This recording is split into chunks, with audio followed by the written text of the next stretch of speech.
Trilhas da Democracia de hoje debate a geringonça portuguesa. O nosso convidado é Eduardo Pelosa, ativista português, integrante do coletivo Semear o Futuro.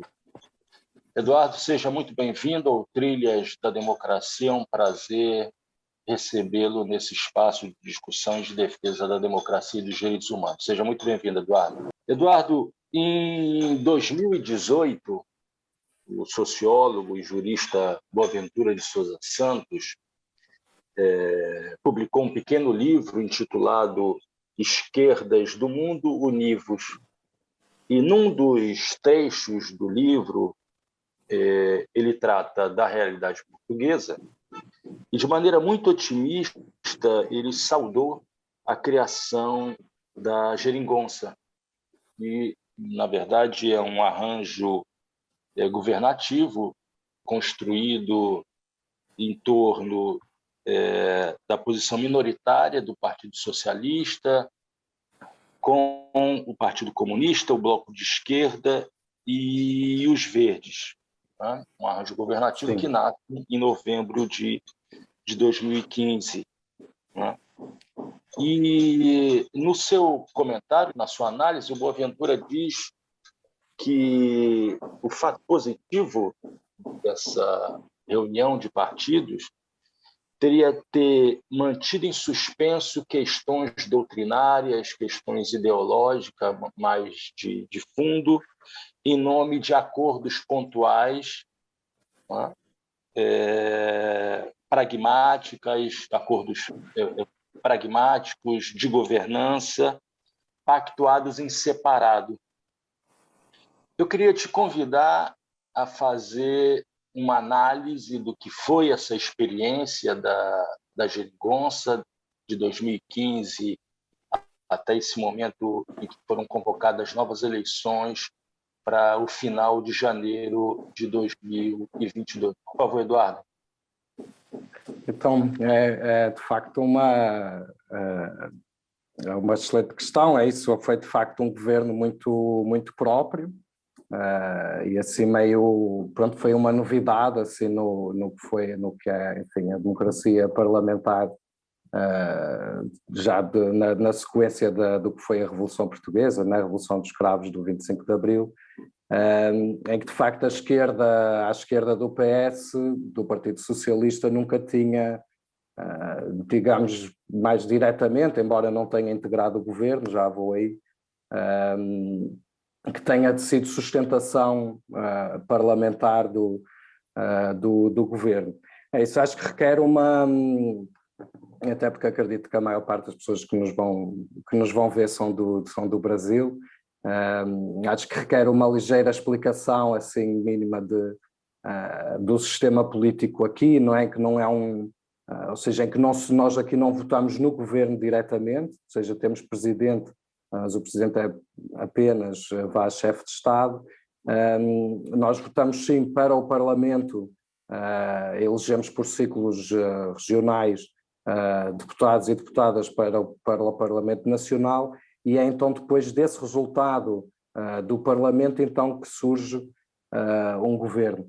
E a geringonça então surge, foi como ficou conhecida, não, se calhar traduzindo para gambiarra ou algo assim que parece construído assim meio sem grandes condições, mas que funciona.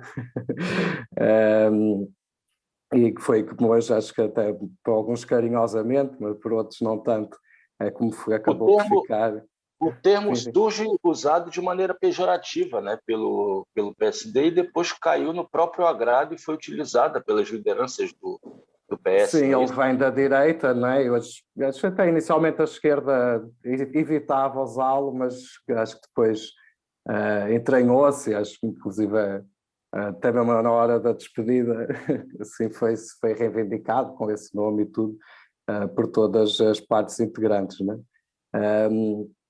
Mas é isso, nós vinhamos de um período bastante duro, não é? de um grande plano de ajuste de austeridade, não é? Dirigido ficou conhecida como a Troika, não é? O FMI, a Comissão Europeia e o Banco Central Europeu, de um plano de ajuste muito duro, muito pesado, e que foi dirigido nacionalmente por um governo de direita, liderado por Passos Coelho e Paulo Portas, né, do PSD e do CDS, e que foram 4 anos de muita luta, mas também de grandes ataques à esmagadora maioria da população, em que houve um recuo brutal, né, na qualidade de vida geral da população, né, das classes trabalhadoras. E então, pronto, nós chegamos a 2015, é isso quando há novamente eleições, né? Apesar do governo coligado nesses 2 partidos terem ganho as eleições, no sentido em que foram a lista vale para uma coligação de 2 partidos mais votada, eles não conseguem maioria absoluta, então origina essa situação em que eles até ainda chegam na altura, o presidente na altura ainda lhes dá a posse, mas eles depois chegam ao Parlamento e não conseguem aprovar o seu governo, e aí fica colocado, não é? A maioria, bom, já vinha a discussão da própria campanha, mas é meio que na noite eleitoral é que a coisa parece se concretizar assim, mais como possibilidade, em que se vê isso, não? O PS não tem suficiente para governar sozinho, mas somado com o Bloco de Esquerda e com o Partido Comunista e com os Verdes, não é bom, o Partido Comunista e os Verdes concorrem sempre em coligação, não é, na CDU, então que haveria essa maioria que acabou por se concretizar, não é? Ou seja, foi baseada em acordos, né, em acordos enfim, que cobriam uma série de temas, mas pronto, tinha 2 grandes eixos, três. O primeiro era não permitir que a direita continuasse a governar, ou seja, que houvesse uma mudança de governo, não é, no sentido da esquerda, e depois com o objetivo de tirar, de parar a austeridade, não é? Parar a continuidade da retirada de condições de vida, de desgaste dos serviços públicos, por aí vai, de quebras de salários, pensões, por aí vai, de parar isso e até de reverter algumas coisas. Essa foi a ideia inicial da geringonça, sendo que o PS, pronto, é um partido, o Partido Socialista, o partido que mais governou o país desde a Revolução, e é um partido bem muito integrado com o que é enfim, a União Europeia, como inclusive com os grandes grupos económicos portugueses, embora à esquerda, digamos, dos partidos direi, é um partido de centro-esquerda, sendo mais até bem clássico, que são os partidos que vinham da Segunda Internacional, por aí vai, né? Pronto, junto com 2 partidos que têm uma visão bem crítica e de oposição frontal, enfim, mesmo as próprias regras, né, desde a dívida pública, a questão de nacionalização, a privatização dos serviços, de empresas, enfim, tudo isso, né? Mas chegou-se ali a um acordo, assim, bem, enfim, não estou necessariamente a dizer que foi positivo, mas houve esse acordo inicial, de facto, e que é permitido, né, por uma situação económica também mais favorável, né, principalmente se comparado com a situação de 2012, né? Ou seja, ali em 2015, principalmente nos anos seguintes, há alguma margem de manobra económica para o próprio PS e para o governo de dar algumas concessões, chamemos-lhe assim. Havia um aumento do emprego, havia enfim, a situação económica não era tão de queda, e até com algum crescimento, embora muito pouco, principalmente impulsionado pelo turismo, aqui foi o grande setor económico aí do pós-crise, né? que deu sustentação à economia. Com a particularidade ainda sobre a formação do governo, onde de facto tinha esses acordos escritos para um período inicial, em que o Bloco e o PC se comprometiam meio que a aprovar os orçamentos de Estado, enfim, com uma série de problemas muito sérios, né? Desde o pagamento da dívida, os orçamentos militares que incluem, né? de pertença à NATO, enfim, parcerias público-privadas, privatizações, tudo isso, em troca de algumas medidas concretas, algumas delas com algum peso, mas sem integrar o governo, sem integrar, por exemplo, aqui ao lado, uns anos depois, não é, aqui no Estado espanhol, em que o Podemos também não é, entra no governo com ministros e ministras, não é? Enquanto aqui isso não se colocou. E era também na sequência de grandes lutas, não é? Assim, entre 2011 e 2014 temos um período de grandes mobilizações sociais, assim, bom, aí naquele período que também inclui o Junho Brasileiro, não é? De 2013, mas aí as revoltas do Norte da África, assim, aqui muito perto, não é daqui, geograficamente, culturalmente, infelizmente nem tanto, mas muito perto daqui, houve grandes mobilizações aqui, mas que já estavam aí, digamos, há um ano, ali em 2015, já bastante recuadas, assim, num período mais de refluxo, de recuo, mas que têm essa expressão, digamos, na eleição e no governo em si também. E foi um governo que criou imensas expectativas, ou seja, não só pela novidade, mas porque quebrava, ou seja, depois de uns anos ali bastante complicados só de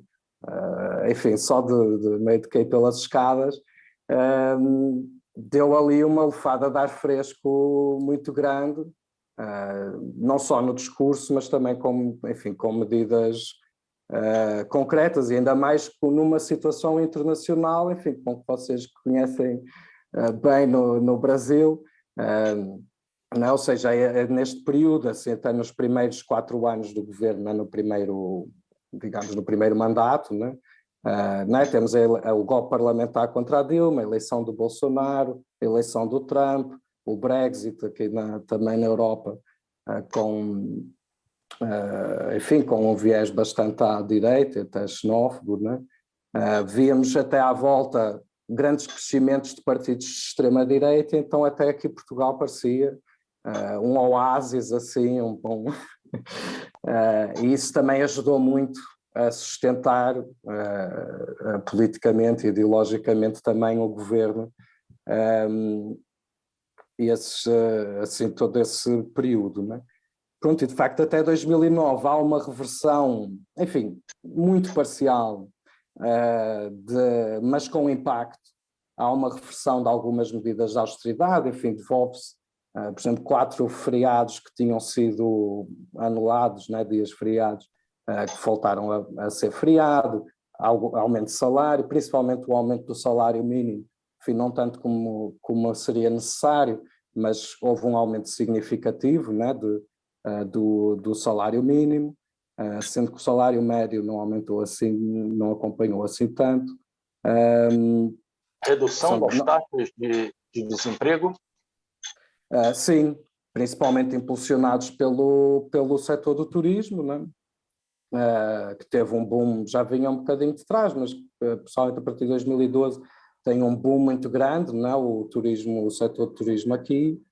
Isso também deu assim alguma sustentação, porque pronto, de facto havia mais emprego, sem grandes direitos, sem salários muito altos, mas comparado com o anterior, de facto uma situação melhor, não tenho como dizer que não. E, por exemplo, sei lá, mesmo algumas das privatizações, por exemplo, já estava programada a privatização aqui do metro de Lisboa, dos serviços de transportes do Porto, por aí vai, que foram revertidos, que foram travadas, né? Mas vou dar aqui o mas, que não se mexeu em nada do que é estrutural enfim, principalmente dos grandes interesses económicos, não se mexeu em nada do que é estrutural, e inclusive há coisas que foram ou impostas ou até ou pelo menos bastante agravadas no período da Troika anterior, e que era esse o mote até deste governo, era ir contra, ou pelo menos né, de anular, ou mesmo que fosse progressivamente, as imposições da Troika. Por exemplo, nas questões laborais não se mexeu em nada de essencial, continua-se com muito menos dias de férias, uma desregulação quase total. Que bom que os companheiros e companheiras do Brasil que para cá emigram conhecem infelizmente muito bem o que é a desregulação gigante do mercado de trabalho em Portugal, de quase não pagamento de horas extraordinárias, enfim, toda uma, não vou verter muito sobre isso, mas não há tempo. Mas isso não mexe na questão da dívida pública, não reverte nenhuma, ou seja, as privatizações que já tinham sido feitas, nenhuma delas retrocede. A saúde privada continua não só intocada, como a receber rios de dinheiro do orçamento de Estado, parcerias público-privadas, enfim, todas as coisas estruturais e que podiam apontar para a resolução dos problemas reais das pessoas assim mais de fundo e de forma mais permanente, não foram feitas, não é? 6 anos depois da construção da Geringonça, no ato da votação da nova proposta orçamentária do governo, o PS não consegue a sua aprovação e são convocadas eleições para o final de janeiro de 2022. Quais são as tuas perspectivas? Quais os cenários possíveis para essas próximas eleições? O fortalecimento do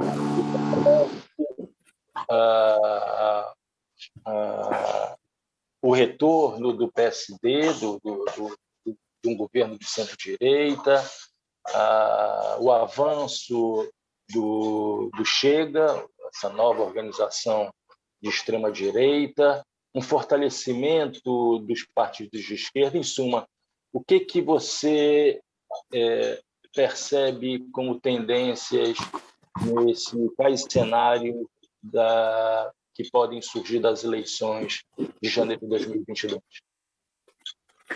Bom, eu começo por dizer que acho que pode acontecer tudo, não é? Assim, porque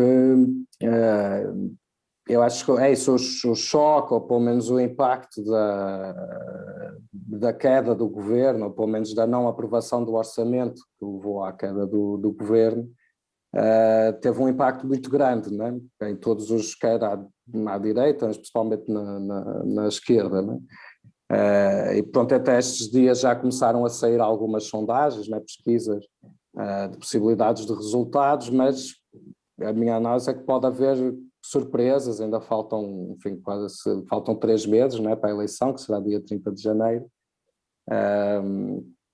Então acho que pode acontecer, em tese pode acontecer tudo, né? E nessas primeiras sondagens, o que aparece? É isso, aparentemente mantém-se tudo na mesma.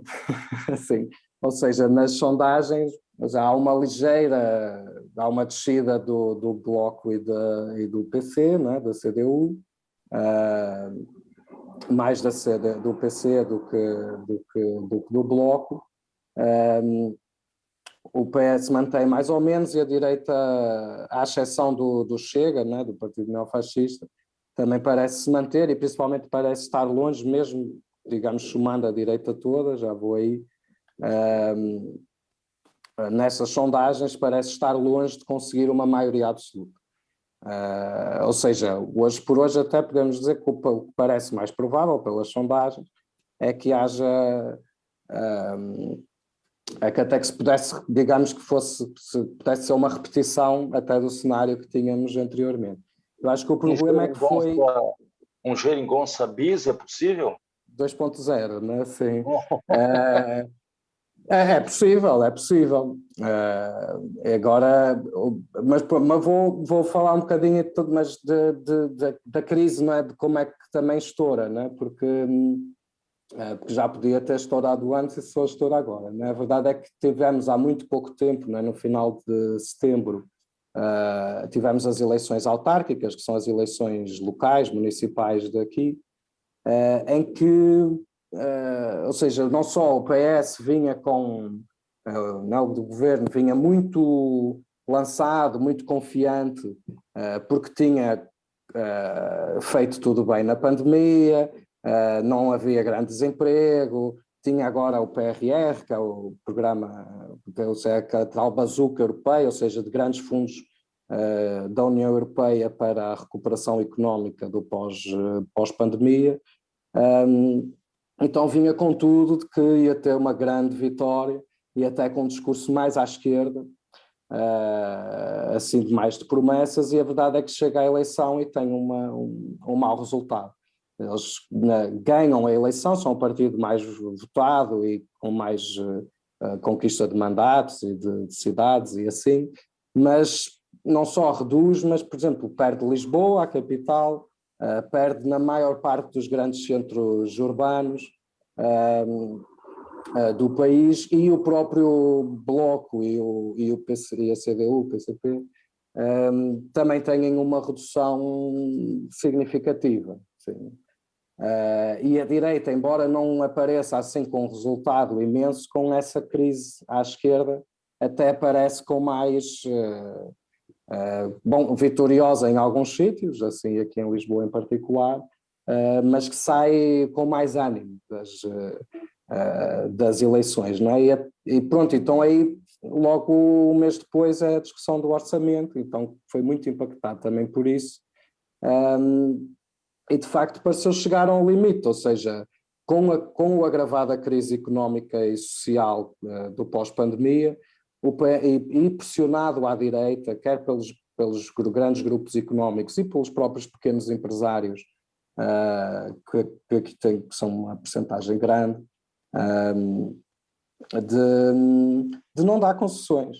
Ou seja, por exemplo, a questão do salário mínimo parece que foi irredutível, que não se podia subir mais, que não havia possibilidades, mesmo coisas que eles já tinham defendido anteriormente, que deixaram de o fazer. E então à esquerda do PS, na Bloco e PCB também ficaram, bom, o Bloco já tinha votado contra o orçamento anterior, né, do ano passado. Mas de facto chegam a uma situação em que não tenham grande margem, ou seja, ou quase que assinavam de cruz, como se diz aqui, o orçamento do PS sem grandes concessões, e se eram meio relegados meio à inutilidade, ou teriam de facto de votar contra. Eu acho que o PS arriscou com uma grande campanha de chantagem sobre a esquerda, de que era preciso aprovar o orçamento fosse como fosse, e ainda por cima com um discurso que era o orçamento, que é mentira, que um discurso que era o orçamento mais à esquerda de sempre, com grandes devoluções, não sei o quê, de facto não o era.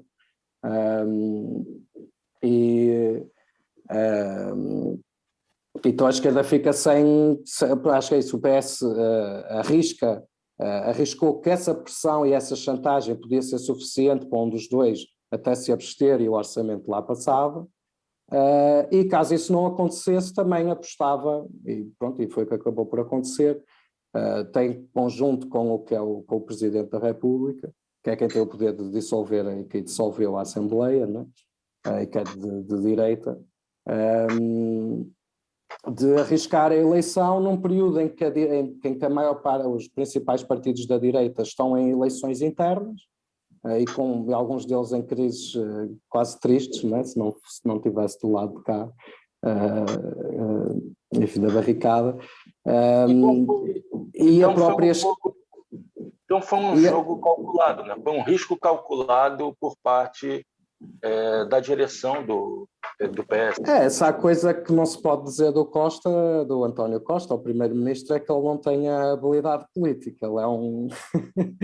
já vem ele isso, enfim, não dá para lhe dizer, não é isso? Nós estamos numa situação em que a esquerda é isso, a direita está, digamos, a arrumar a casa, e a esquerda sai, enfim, sai pelo menos desmoralizada deste processo, assim, ou pelo menos com a sua base, assim, porque de facto teve 6 anos presa a enfim, a um apoio, mesmo que tácito e com críticas, mas um apoio ao governo, que acabou, pronto, por lhe deixar um bocado as mãos atadas e até de não dar tanto respostas, digamos, mais de fundo, ou seja, acabou por ir mais discutindo medida a medida, como dizia o Boaventura Sousa Santos, e deixar as partes ideológicas para de lado. Isso pode se ter sustentado durante um período, mas de facto 6 anos depois isso já não tinha grande sustentação. Então é isso, o Costa arriscou isso e vamos ver, não é? Então, o que é que sai. Acho que vai ser uma campanha difícil para a esquerda, mas acho que é possível ir à luta e sair haver até uma saída pela positiva. É difícil haver uma saída pela positiva, não havendo, digamos, um diálogo, ou seja, mesmo durante todo este processo, não há uma concertação, mesmo mínima, pelo menos pública, entre o Bloco e o PC, mesmo até nas negociações contra o PS. E hoje então também acho que a esquerda tem nas mãos as discussões mais estratégicas, não é? De quais são os limites desta solução, não é? Que até mesmo que tenha, enfim, que mesmo que seja melhor do que a direita, tem limites muito sérios, ou seja, mesmo dentro do que foi a boa pandemia, a boa gestão da pandemia. Hoje o Serviço Nacional de Saúde está em frangalhos, né? Se não está, isso de missões em bloco de médicos e enfermeiros, de uma falta completa de resposta, e que nada disso se resolve, né? Então, manter a perspectiva de que só é possível um governo tipo a geringonça, também há um problema, porque inclusive, né, que por um lado corta os horizontes, digamos, mais estratégicos, né, para quem trabalha, né, como também deixa um espaço para crescimento de outras alternativas pela direita, né? Então acho que também a esquerda tem que refletir, também ser autocrítica consigo própria, e de ir à disputa das pessoas, e assim, mas quando é isso, a situação também social, embora também obviamente melhor do que em outros países, mas também é difícil, ou seja, também há uma grande desorientação, parece-me, da própria classe trabalhadora, e assim, com desemprego, ou pelo menos com uma grande instabilidade com a pandemia, de estar tudo mais a tentar resolver, digamos, a vida, do que, enfim, não tem havido tantas mobilizações como seria necessário, por aí vai, né? Eduardo Velosa, ativista português, integrante do coletivo Semear o Futuro, muito obrigado. Muito obrigado, foi um prazer. Espero ter sido útil. E é isso, quero não posso deixar de mandar muita força ao povo brasileiro na sua luta contra Bolsonaro.